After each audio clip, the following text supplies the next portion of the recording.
Hello, my little freaks and freakettes. My name is Crucimix. How's it going? I'm having a fine day myself. I can't complain one single bit, which is a lot more than I could say for today's subject matter. See, he's having a bit of a hard time of things. He's dug a hole for himself that he can't really get out of, from what it seems. Today we're going to be talking about the creator and voice actor of Rick and Morty, and a quick little disclaimer here. The subject matter of today's video is, it's very child-friendly, but not in a good way, so if you're averse to certain subject matters like that, please avoid this video. See, it's child-friendly in the Jared Fogle from Subway white van kind of Hillary Clinton sort of way. Actually, I should probably go ahead and give a second disclaimer here. See, any amount of the information I'm about to share with you could be false or exaggerated in some ways. I'm really just covering the rumors, not espousing whether or not these are facts or not. Anyway, with that out of the way, why don't we go ahead and get started? So, last week, the voice and co-creator of Rick and Morty, Justin Roiland, was revealed to have been charged with a little smidge of domestic violence. And after this happened, a whole slew of allegations that are very big, if true, came out against him. Actually, for the sake of runtime, I think that's all the exposition I'm gonna give before jumping into the meat and potatoes of these allegations, because there is a lot to cover. This first allegation is actually very upsetting, and probably the one you should avert your eyes from the most. I cannot stress this enough. This man lost his mind to Justin Roiland. If these allegations are true, Justin Roiland is responsible for the denigration of this man's personality, as well as the utter destruction of his physical form. This was actually the last tweet this man made that was completely intelligible. He now no longer even speaks in full sentences.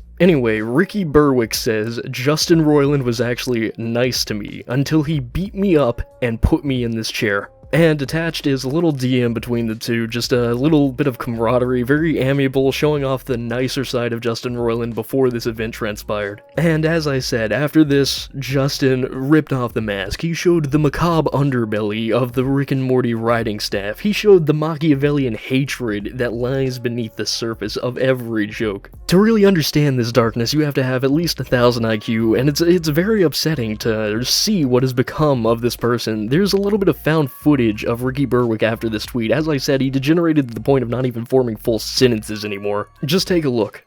Booga wooga, booga wooga, booga wooga, booga wooga.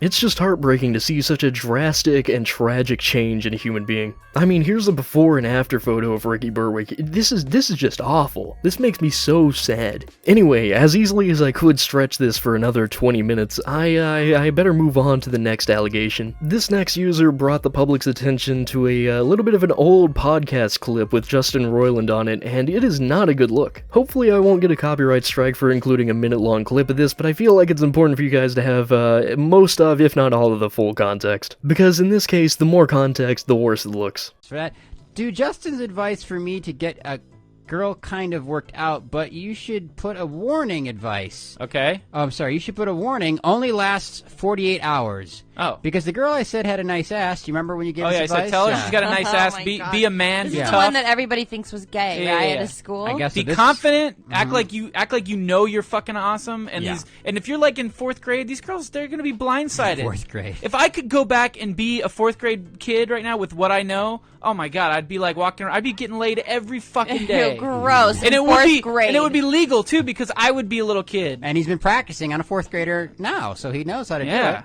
Uh-huh. No, she's 22. She Oh does my have braces, God. though. I love it. I love the braces. It's hot. Okay, it says, anyways, she said she had a nice ass. I'm didn't not a really- pedophile though, all right? Jesus Christ. Didn't really want... I'm not attracted to fucking little kid bodies. I like fucking women body. Look, I'll say, look, a fucking 14-year-old that looks like she's 18 and like big titties and a nice, yeah. like, of course I'm yeah. attracted to that. Ooh, yeah. That's why this whole Chris Hansen thing, I'm like, fuck you, man. These girls are like, they're fully developed and they're like, they talking online. I want you to fuck You me mean and shit. the girls that old men or women pretend to be to lure the pedophiles into the house? Yeah, but they would email photos Uh-huh. of what they look like, Uh-huh. and the ones I saw were like, that girl's fully fucking Va-va-voom. developed woman. Yeah, Uh-huh. like, come on, back in like, how are we that fucking like? as a race, are we that crazy? Like, when we were fucking...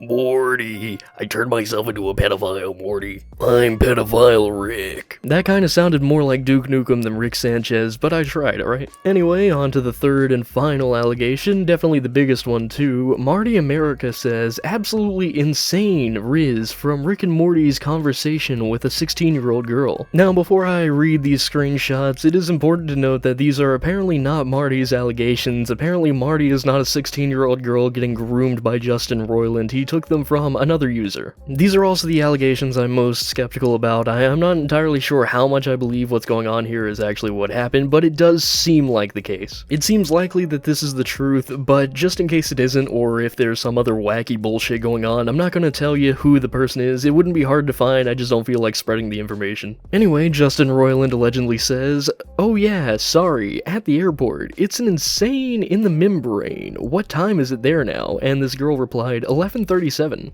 And Justin said, ooh, oh, so rate is so rate and me so Chinese. He stressed the word Chinese quite a bit as well. She replied, I have school tomorrow, a frowny face, and he says, oh, school tomorrow. Oh no. She says FML, he says, you should just run away from home and go into sex slavery, you fucking stupid Just kidding. And apparently this is the solid Riz, because I'm gonna write this down actually. I'm gonna start using this on all the ladies, because she responded, you wish, you stupid bitch. Anyway, later on he says, would you do video game reviews and stuff like that? I bet you'd be good at it. And you know, usually the grooming is a bit, like, it's kind of the opposite of this, where someone is, you know, a Minecraft YouTuber or something, and they're grooming a fan, not usually someone getting groomed into a Minecraft YouTuber. Anyway, she responded, yeah, just playing games and shit, and he said, then once you turn 18, you just start cam whoring. A little bit of a yikes, but he goes on to say, why are you such a jailbait? What's wrong with you in that regard? You should grow older, you dumb bitch. He of course follows it up with the classic 1-2 punch of, is it cool being a jailbait? Does the FBI follow you around, arresting all men you sleep with? Finally, we end things with this. He says, maybe I will. I want to meet you in real life, jailbait, dash, so I can't help you not be a homo. I'm Atlanta drunk. You know, as someone who's been drunk in Atlanta before, I don't think I've ever felt the need to meet up with a 16-year-old. That's never really crossed my mind, even in my darkest hours. Even halfway through a lukewarm, already opened 4 Loko at 2 a.m. in the back of a Nissan Altima, I've never really had this thought. Maybe, I don't know, maybe my IQ just wasn't high enough, maybe I just didn't tip my fedora and have, you know, all that nihilism, that atheism that really gives him the power to understand this. I am just too small-minded. Now, as a whole, there's not really any alleged action beyond the domestic violence of the original allegation that spurred all this, so if he walks from that, there's a good chance he's not gonna face any repercussions for all this other stuff. I might be wrong, but it seems like in the long run this is not going to affect his career all that much. In a couple years we're going to have forgotten about this, and Rick and Morty is going to have 1,000 more seasons. High on Life is going to get sequels that are garbage, because that game as a whole is just an absolute wretched mess. But honestly, as far as Rick and Morty goes, I mean,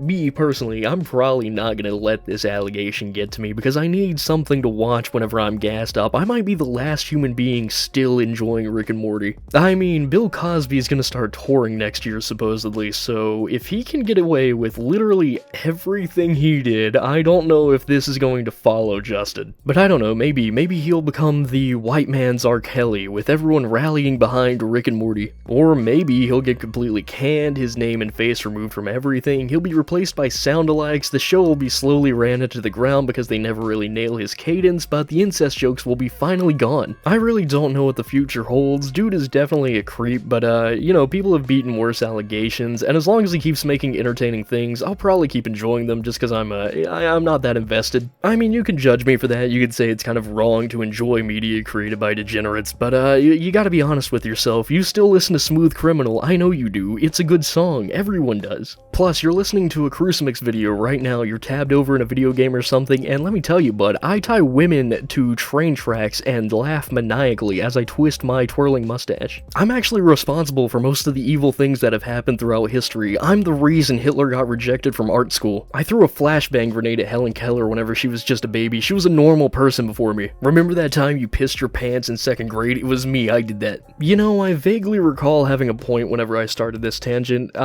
In conclusion, Justin Roiland is, he seems to be a bit of a creepy guy, but if he plays this off smartly, I think he can just walk away scot-free. I don't foresee this doing lasting damage. Now, whether or not you should support him after this is, you know, it's up to you. Whether you find him funny is already kind of a condition. Not everyone does, because he's got that nasally-ass voice, so, you know, it's just however you're feeling. If art can be separated from the artist, then yeah, go for it. I'm not gonna stop you. If you're like, nah, I think he's gonna infect me with a little bit of that creepmeister, then I don't blame you for that either. At the end of the day, there's only one thing you absolutely need to do, and that's subscribe to me. My name is, has been, and will be Crucifix in the foreseeable future. That is Crucifix on Twitter as well. Whenever I'm not here, I'm there, so if you want to send me something fucked up, I always leave the DMs open. Might want to be careful though. I might not be as creepy as Justin Roiland, but I'll definitely groom you into subscribing to my YouTube channel. Anyway, thank you so much for watching. I love you guys. Goodbye.